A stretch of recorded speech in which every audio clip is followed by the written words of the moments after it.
So hello students, तो आज हम लोग देखने के लिए जा रहे हैं क्लास 9 साइंस का चैप्टर नंबर 1 है हमारे आसपास के पदार्थ, और लेक्चर नंबर यहाँ पर होने वाला है 6, यानी कि इस चैप्टर का ये 6ठा वीडियो है।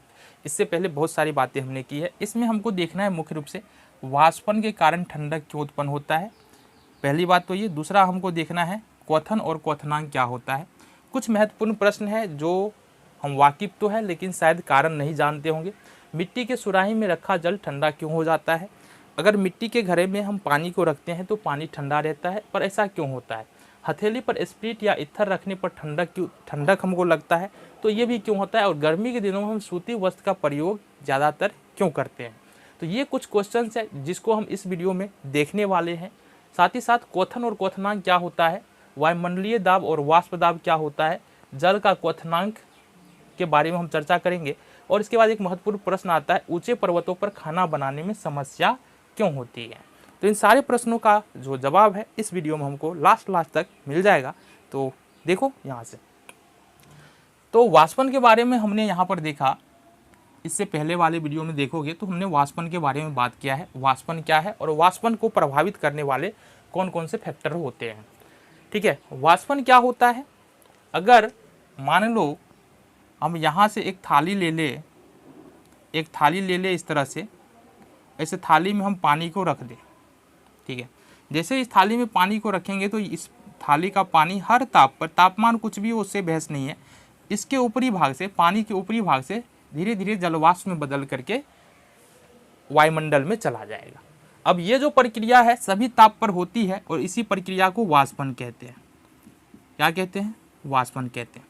लेकिन सवाल उठता है क्या वाष्पन और टेम्परेचर, देखो वाष्पन और तापमान का कोई रिलेशन है? वाष्पन और तापमान का कोई रिश्ता है? तो बिल्कुल है। वाष्पन हम बोल सकते हैं, वाष्पन जो है ना डायरेक्टली प्रोपोर्शनल होता है तापमान के। डायरेक्टली प्रोपोर्शनल कहने का मतलब, अगर वाष्पन बढ़ाएंगे तो तापमान बढ़ जाएगा और तापमान को बढ़ाएंगे तो वाष्पन बढ़ेगा। ठीक है, अगर तापमान को बढ़ाते हैं तो वाष्पन बढ़ जाएगा, तो तापमान को बढ़ाएंगे तो क्या होगा?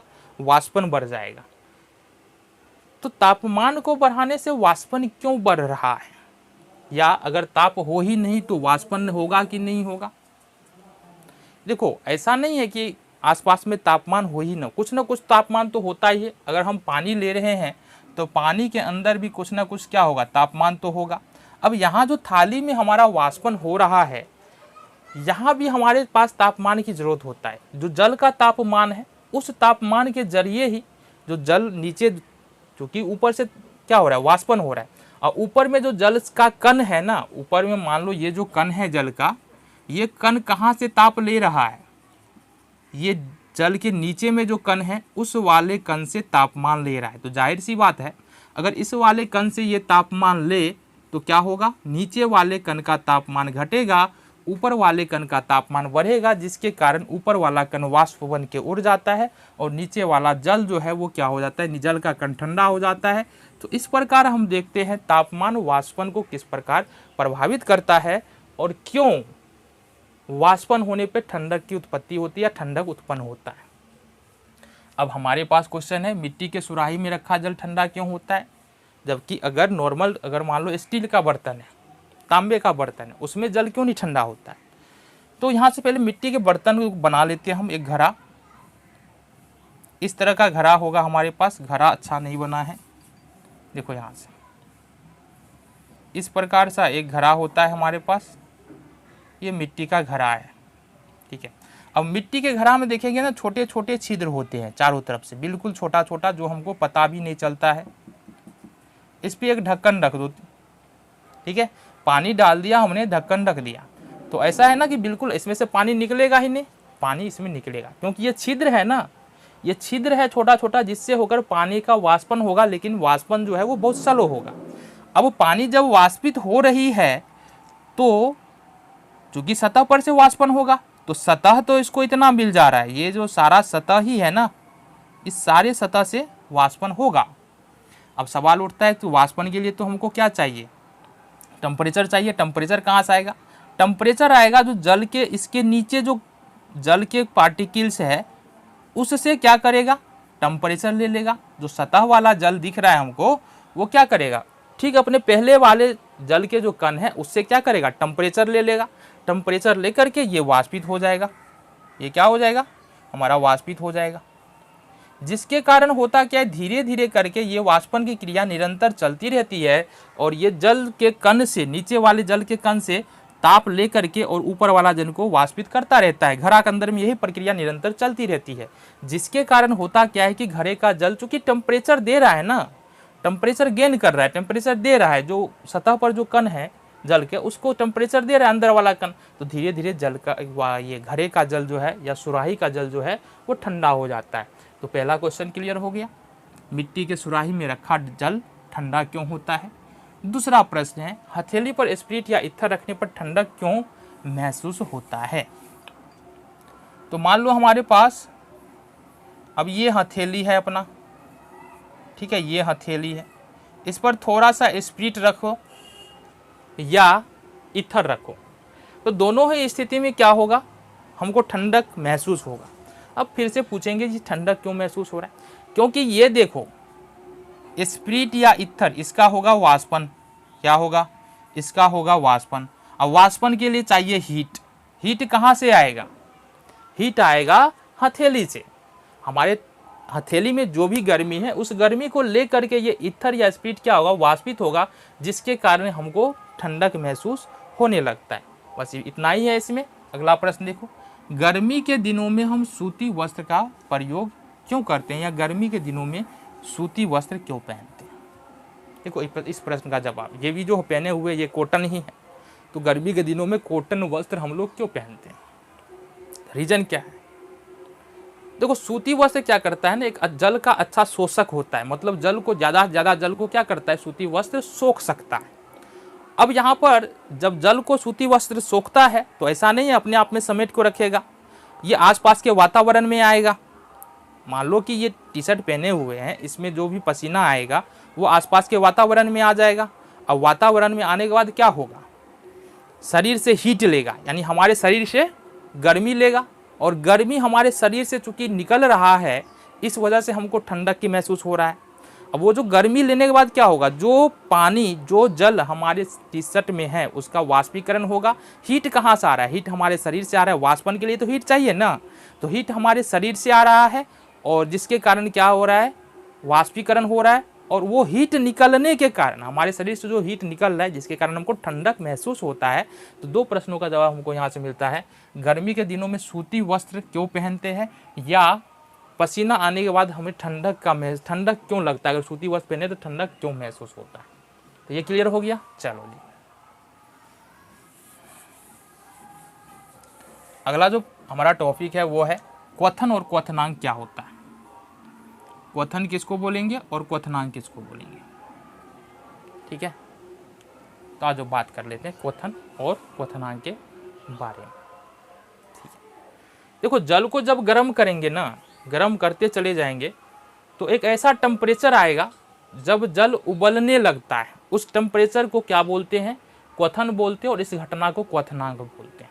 सपोज मान लो इस बर्तन में हमारे पास, इस बर्तन में कुछ जल रखा हुआ है और नीचे से हमने क्या किया, आग लगाया, ठीक है, ठीक है, ये फ्लेम है, तो नीचे से हमने आग लगाया, इसमें जल है। तो अगर 100 डिग्री सेल्सियस तापमान तक अगर यदि हम ले जाते हैं हीट को, तो ये जल क्या होगा, जल उबलने लगेगा। अब ये बुलबुला निकल रहा है, नीचे से भी निकलेगा, तो जल क्या होगा, उबलने लगेगा। ये जो 100 डिग्री सेल्सियस है ना, जिस पर जल उबल रहा है, ये कहलाता है क्वथन, ठीक है, क्या कहलाता है, क्वथन। और इस घटना को, यानी जल जब उबलना शुरू कर दे, ये जो पूरा घटना घट रहा है, इसको हम लोग क्या बोलते हैं, क्वथनांक बोलते हैं, ठीक है, क्या बोलते हैं, क्वथनांक बोलते हैं। तो क्या बोलेंगे, जल का एक निश्चित ताप पर उबलने की घटना को क्वथन बोलते हैं, ठीक है। जल जिस ताप पर उबलने लगता है उस ताप को क्वथन बोलते हैं और इस घटना को क्वथनांक बोलते हैं, ठीक है। जल जिस ताप पर उबलने लगता है उसको हम क्वथन बोलते हैं और उस घटना को क्या बोलेंगे, क्वथनांक बोलेंगे। पहली बात क्लियर हो गई। अब सवाल उठता है, दो तीन प्रश्न और हमारे मन में आता है कि क्वथन कब होगा और कैसे, क्यों होता है, यानी कि जल उबलता ही क्यों है। तो इसके लिए जिम्मेवार कौन है? एक तो वायुमंडलीय दाब, जिम्मेदार है। अब वायुमंडलीय दाब क्या होता है? देखो, हर वस्तु पर जो पृथ्वी पर एग्जिस्ट कर रहा है, वायु समान मात्रा में, अब ये जगह पर थोड़ा थोड़ा डिपेंड करता है, वायु क्या करता है, दाब डालता है बदले में। जैसे हमारे शरीर पर वायु क्या कर रहा है, दाब डाल रहा है, बदले में हम भी क्या कर रहे हैं, दाब डाल रहे हैं। वायु के ऊपर, वायु को क्या कर रहे, दाब डाल करके हटाए हुए, मतलब बैलेंस करके रखे हुए। जितना दाब हमारे ऊपर वायु डालता है, उतना ही दाब हमारी जो सेल्स है, हमारी जो कोशिकाएं है, वायु के ऊपर लगाती है, जिसके कारण हम सुरक्षित रह पाते हैं। अब पानी के साथ भी ऐसा ही है, ठीक है। पानी के, मान लो इस बर्तन में पानी है, तो वायु का दाब होगा, यहाँ पर वायु दाब होगा, इस पर वायु का दाब लग रहा है, पानी के ऊपर क्या लग रहा है, वायु का दाब लग रहा है, ठीक है। तो पानी एकदम स्थिर रेखा, बदले में पानी भी उतना ही दाब लगाएगा, वायु के बराबर भी दाब लगाए हुए हैं पानी भी, मतलब वायु दाब भी उतना ही लग रहा है जितना पानी का दाब है। तो पानी क्या है, बिल्कुल स्थिर है, क्योंकि दोनों का दाब बराबर है। अब हमने लगाया यहाँ पर टेम्परेचर दिया, टेम्परेचर को हाई किया, 100 डिग्री सेल्सियस तक ले गए हम यहाँ पर। अब जब भी टेम्परेचर 100 डिग्री सेल्सियस पर जाएगा, तो इसका जो वाष्प दाब होगा, मतलब वाष्प दाब कहने का मतलब क्या होगा, जो वाष्प बन करके ऊपर जाएगा और ऊपर जाने के क्रम में जो जल के सतह को हटा देगा, ठीक है, वो वाष्प दाब क्या होगा, यानी वाष्प के द्वारा जो दाब उत्पन्न होगा, वो जब वायुमंडलीय दाब से ज्यादा हो जाता है, तो वाष्पन की क्रिया, क्वथन की क्रिया या क्वथनांक की क्रिया आरंभ हो जाती है।